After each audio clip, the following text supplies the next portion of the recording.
Some investors are afraid the Dow may go to 5,000. That would be bad.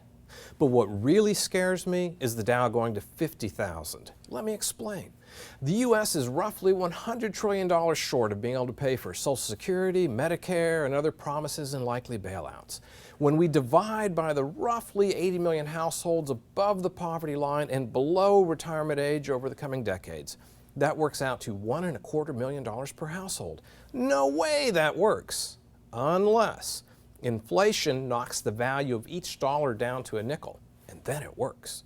If a dollar's worth a nickel and the Dow is 50,000, then the purchasing power of the Dow is 2,500 in inflation-adjusted terms. Call it too many boomers selling their investments side by side, even as the real economic power has moved to Asia, and even as U.S. government spending consumes an ever greater share of what economy remains.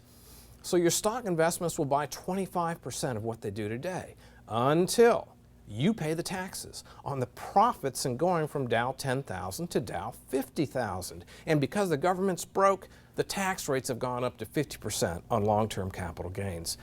So the government takes half of the 40,000 point rise, and you're left with Dow 30,000, which is worth Dow 1,500 today, and you've lost 85% of your net worth. What I've just described is an example of monetary inflation with simultaneous asset deflation in purchasing power terms in an environment of inflation taxes. And I believe that intelligently preparing for these three cornerstone dangers should be the very heart of retirement planning.